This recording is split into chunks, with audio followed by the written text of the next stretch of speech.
if you've been paying attention to the news lately, and let's be honest, most of us have been paying attention against our better judgment, you'll know that it's been one of those stretches where every headline somehow manages to outdo the last in reminding you that reality has abandoned all sense of proportion. It was one of those weeks where comedy writers everywhere collectively looked at the news, sighed deeply, and realised the jokes had once again been beaten to them by actual events.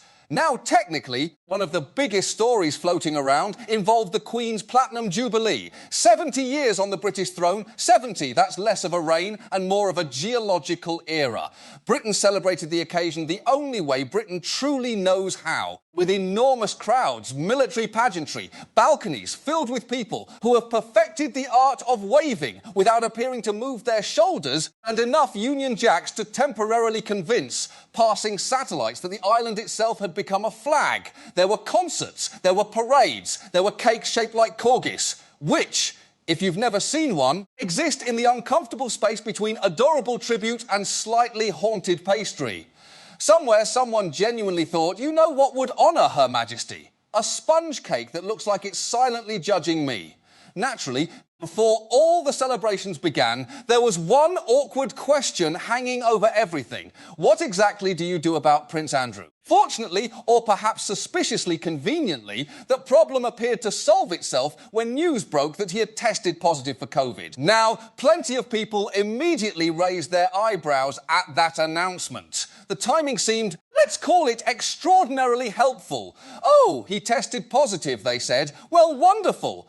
I suppose that means there's a certificate somewhere. Of course, whether anyone will ever actually see that certificate is another question entirely. History suggests that documents surrounding Prince Andrew have an uncanny ability to disappear faster than complimentary sandwiches at a television writers' meeting.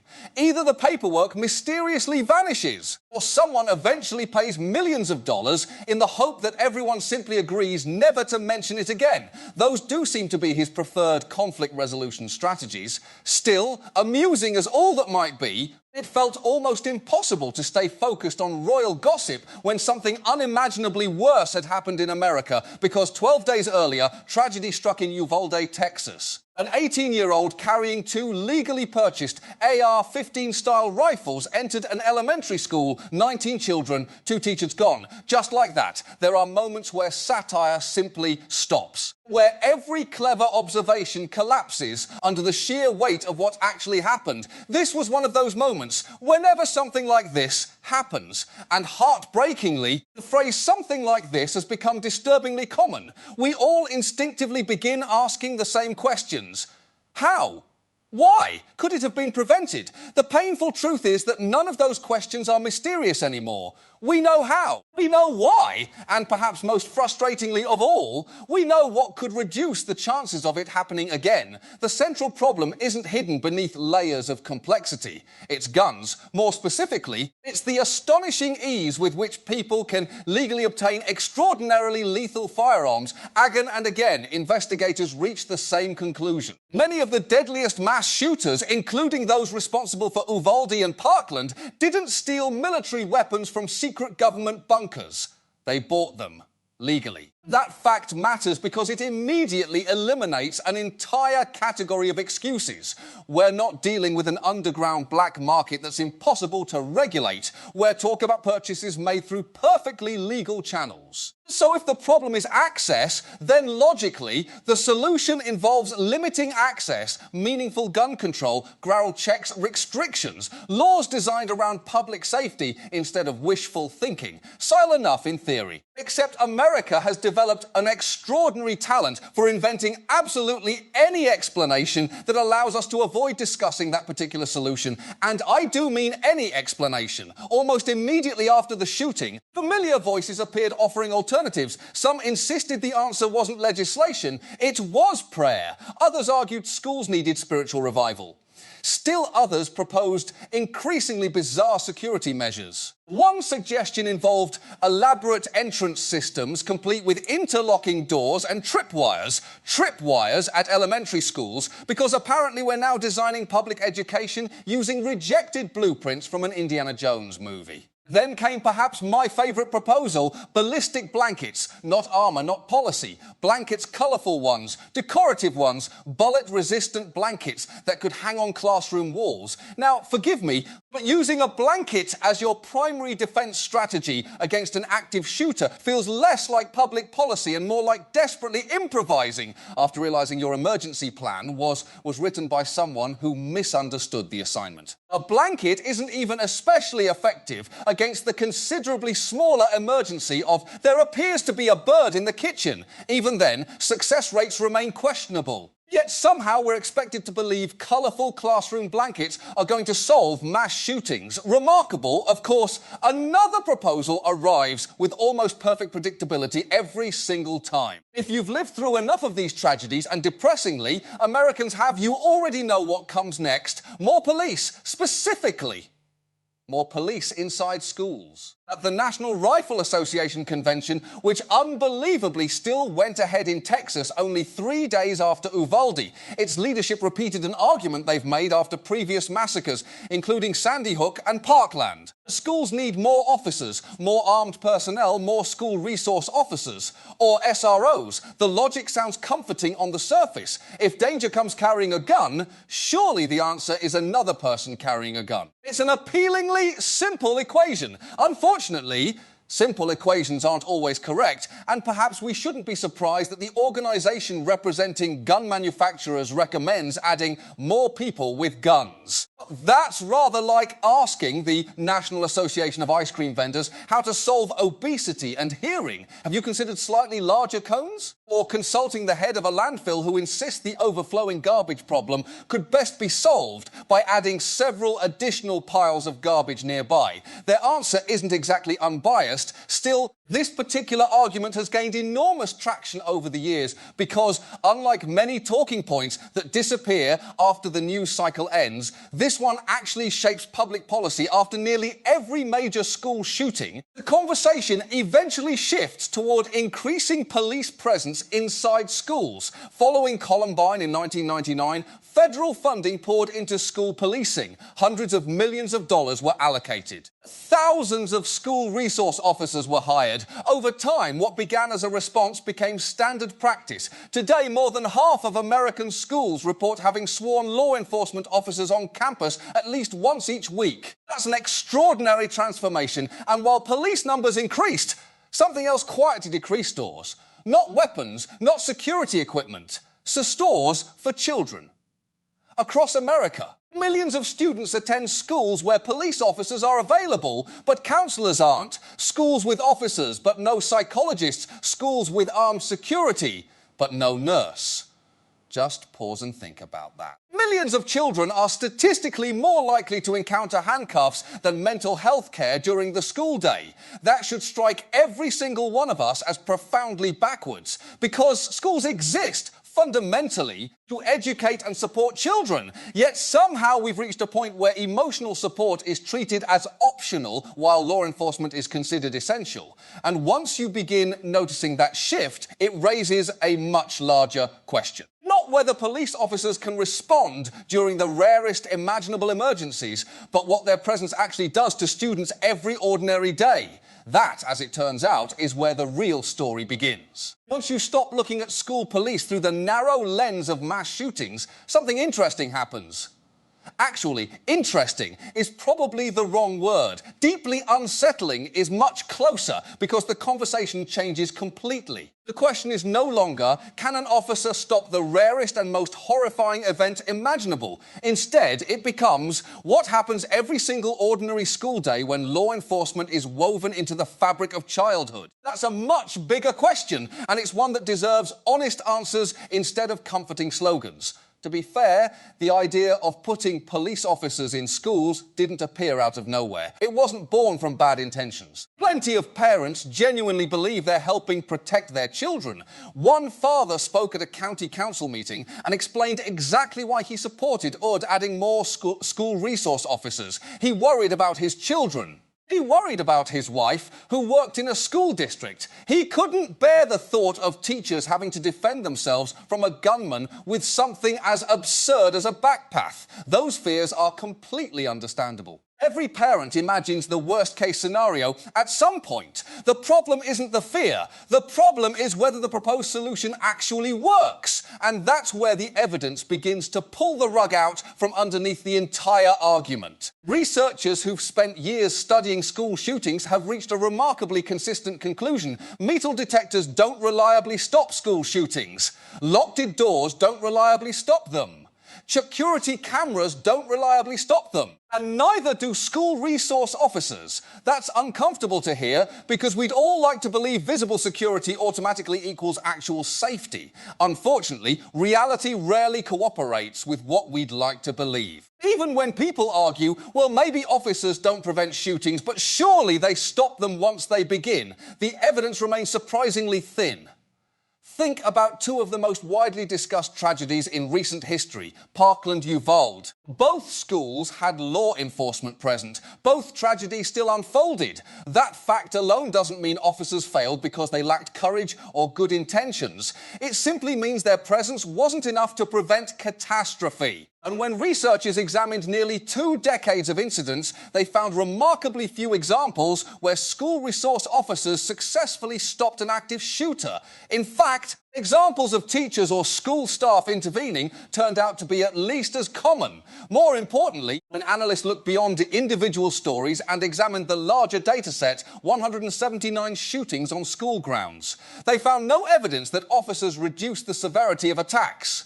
None. That statistic should stop every policymaker in their tracks. Because if billions of dollars are being invested into something, you'd hope the results would be impossible to miss. Instead, the measurable benefit simply isn't there. Even more surprising, one researcher pointed out something deeply counterintuitive. Many school shooters expect armed officers to be present.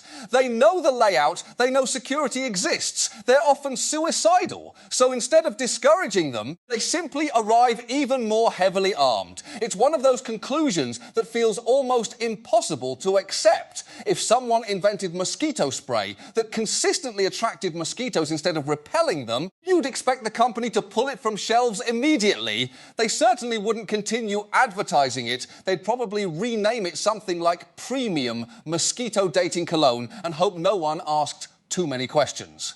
Yet when evidence raises serious doubts about school policing as a violence prevention strategy, the response is often, let's hire more. Which brings us to perhaps the most important point of all. School shootings are extraordinarily rare compared to everything else that happens inside schools. Millions of students walk through school doors every morning without encountering an active shooter. But they do encounter teachers, principals, classmates, hallway arguments, missed homework, teenage emotions, stress, anxiety, embarrassment, the 1,000 tiny disasters that make adolescence exactly as awkward as everyone remembers. So what role do police play during all of those ordinary moments? Organisations representing school resource officers often describe their members as wearing 3 different hats. They're supposed to be law enforcement officers, educators, counsellors, mentors. The idea sounds wonderful. Who wouldn't want another caring adult supporting students? And to be fair, there absolutely are officers who build meaningful relationships with students.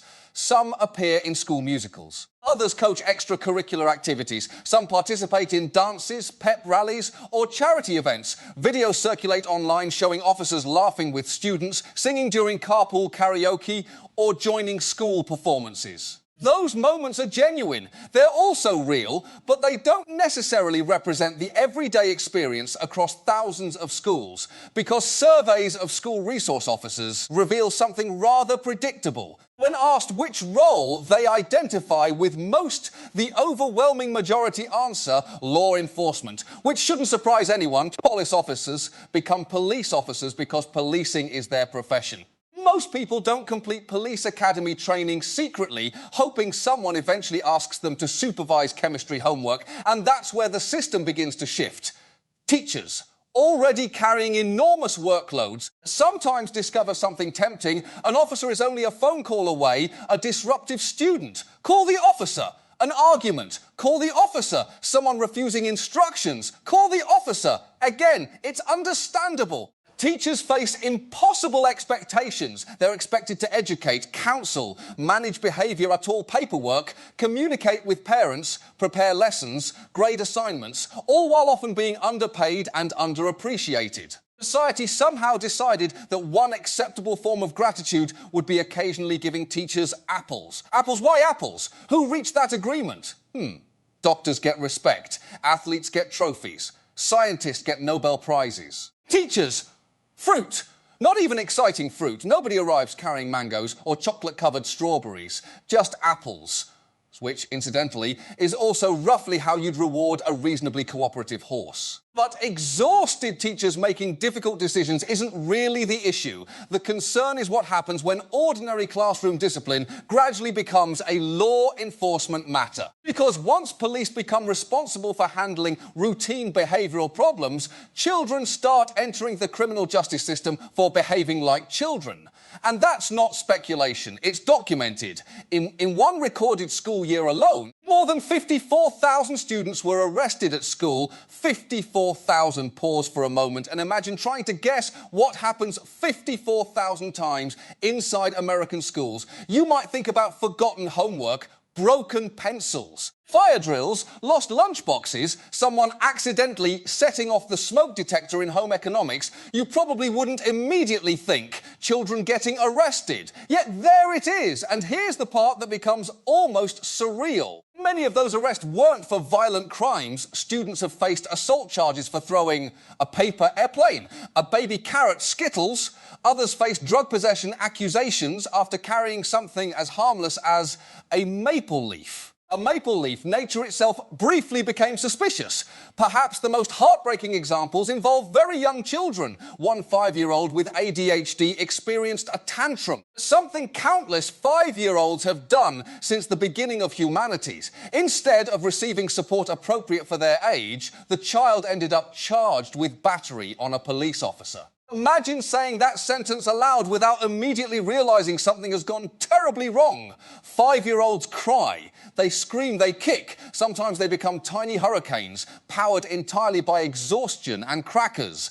That's childhood. Treating those moments primarily as criminal conduct fundamentally misunderstands what children are. And then there was Kira Wilmot. Her story almost sounds fictional until you remember it actually happened. After seeing a science demonstration involving a chemical reaction inside a plastic bottle, she decided to recreate the experiment. The bottle cap popped. School administrators initially asked what happened. She explained. It was a science experiment. Then everything changed. She was escorted to the school resource officer, handcuffed, placed into a police vehicle, charged with 2 felonies. Think about that progression. Science class, bottle cap, handcuffs. Felonies. If someone casually mentioned a teenager receiving felony charges after conducting a science experiment, your imagination would probably leap towards something involving an underground laboratory, dangerous chemicals, and perhaps an explosion visible from space. Instead,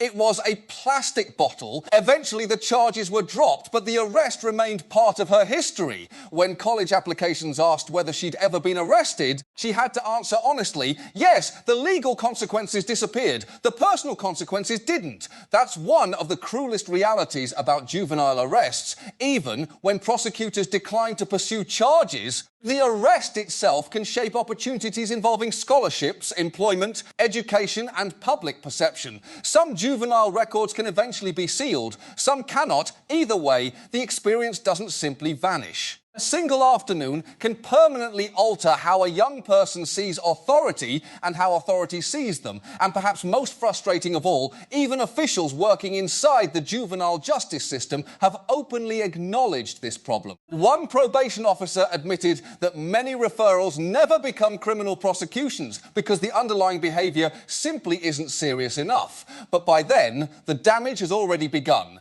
The child has already been arrested. already entered into the system, already experienced something no student should casually experience during an ordinary school day. And once childhood starts being interpreted through the language of criminal justice, it becomes increasingly difficult to remember what schools are actually supposed to be. By this point, one uncomfortable truth had become impossible to ignore. Once police become a permanent part of school life, the line between discipline and criminal justice starts to disappear. At first, it happens quietly. A teacher calls an officer to deal with a disruptive student instead of handling the situation inside the classroom. An argument becomes a police matter. A misunderstanding becomes an investigation. Before long, children begin collecting criminal records for behaviour that previous generations would have recognised as ordinary mistakes. And when that happens often enough, the entire culture of a school begins to change. One administrator insisted that students in his district weren't receiving criminal records because of anything the schools themselves were doing. He argued that once police became involved, it was outside the school's responsibility. But that explanation fell apart almost immediately. Hundreds of students in that district had been referred to law enforcement in a single school year. Yes, the police technically made the arrests, but the schools had invited them into situations that once belonged to teachers and principals. Claiming no responsibility after making that decision feels a bit like pushing someone into a swimming pool and then saying, well, getting wet was really between you and the water. The distinction exists on paper. It doesn't exist for the child sitting in the back of a police car. One story captured this better than almost anything else. A 13-year-old autistic student named Adrian used a small rock to carve the letters ADRX into a school sidewalk. They weren't gang symbols. They weren't threats. They were simply his initials, the same way he signed school assignments. The marks were only a few inches tall. Instead of asking him to clean the sidewalk, the school called campus police. Adrian was arrested. His mother later removed the markings with nothing more complicated than soap and water. That fact somehow makes the story even more painful.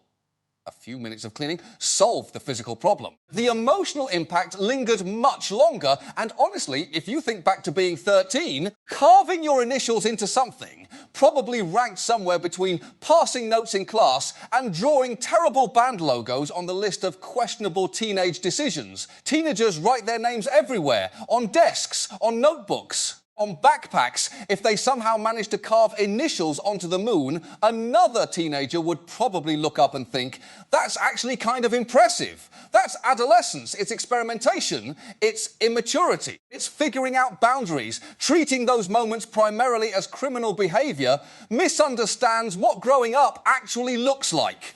The consequences aren't distributed equally either. Students with disabilities are arrested at dramatically higher rates than their classmates. Many struggle with communication, impulse control, or understanding complex social expectations. Those students often need trained specialists. Instead, they sometimes encounter law enforcement. Black students face similar disparities, although they represent a much smaller share of total enrolment. They account for nearly 1/3 of school arrests. That statistic isn't simply a number. It shapes daily life. Many white students describe school resource officers as friendly adults they occasionally chat with in the hallway. Many black students describe something very different. Several former students recalled officers who seemed to monitor students of colour far more aggressively than anyone else. Hallways became stressful. Conversations felt tense. Instead of seeing a mentor, they saw someone constantly watching them. Whether every officer intended that outcome or not almost becomes secondary.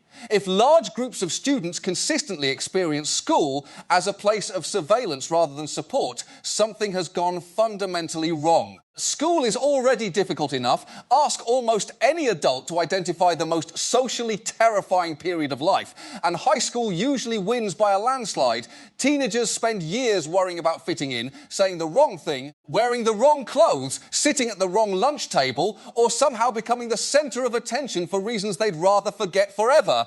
Adding another layer of fear doesn't exactly improve the experience. Unfortunately, there are moments when fear turns into something far worse. Over the years, videos have surfaced showing officers violently restraining students inside schools. Some incidents received national attention. One video showed an officer throwing a female student to the floor with such force that she lost consciousness. No criminal charges followed. Even more astonishingly, the local sheriff publicly defended the officer's actions. He argued that what people saw on camera reflected proper training. Think about that statement for a second. If behaviour that leaves a child unconscious represents successful training, then perhaps the problem isn't public criticism. Perhaps the problem is the training itself, because no system should celebrate that outcome. Training should reduce unnecessary force. It should prioritise communication. It should teach de-escalation. It should recognise that schools are fundamentally different from streets, prisons or crime scenes.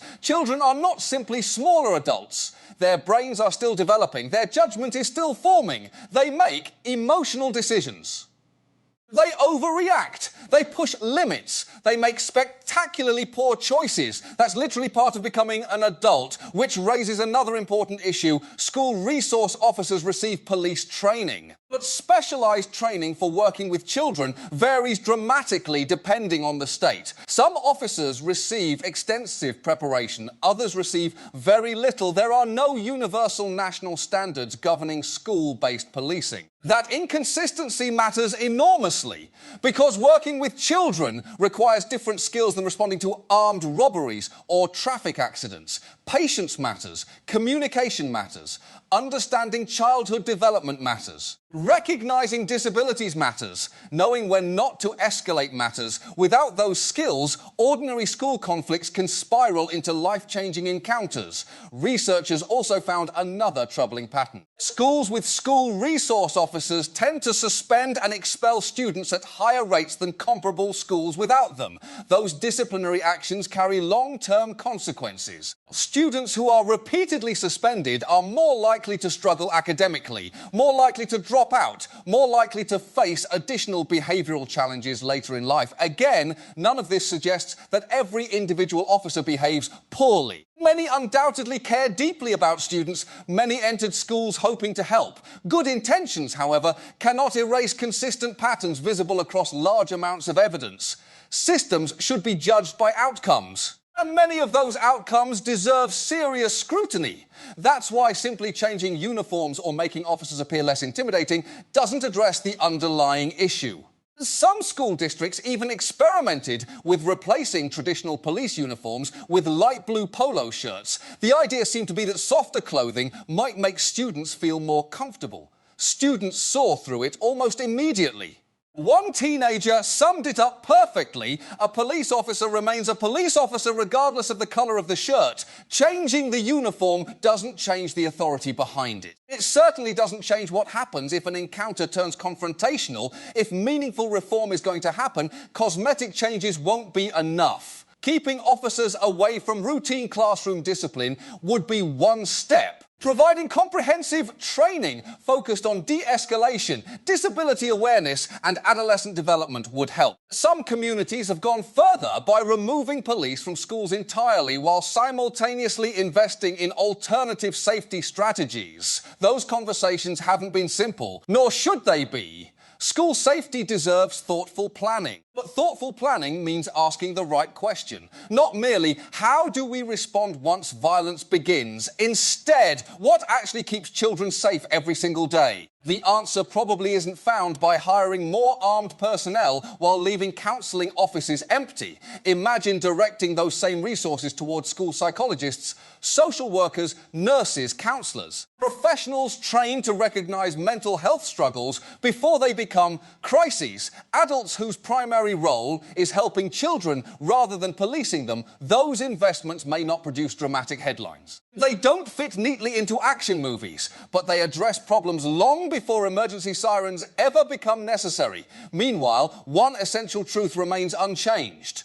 School police are not the solution to school shootings. The underlying issue remains widespread access to firearms. Until that conversation is addressed honestly, adding more officers simply treats symptoms while avoiding the disease. Children deserve something better. They deserve classrooms where curiosity isn't mistaken for criminal intent. They deserve opportunities to make mistakes without fearing arrest. They deserve the freedom to conduct science experiments, throw paper airplanes, scribble their names, have emotional meltdowns, ask embarrassing questions, laugh too loudly, and occasionally make spectacularly poor decisions. Because that's childhood. Messy, loud, complicated, sometimes frustrating, often wonderful. The goal of education isn't producing perfectly obedient children. It's helping imperfect young people become thoughtful adults. And that's difficult to accomplish if ordinary childhood constantly risks becoming a police matter. After such a heavy discussion, it felt necessary to end on something considerably lighter. Attention briefly turned to Britain's Platinum Jubilee, where television presenters across America collectively decided that celebrating the occasion required attempting British accents. The results were enthusiastic, cheerio, across the pond, tea and crumpets. Some accents wandered somewhere between London, Australia, and a cartoon pirate before quietly giving up halfway through the sentence. Most presenters wisely abandoned the performance after a few moments, recognising that pretending to sound British is considerably harder than television makes it appear. It was awkward, it was harmless.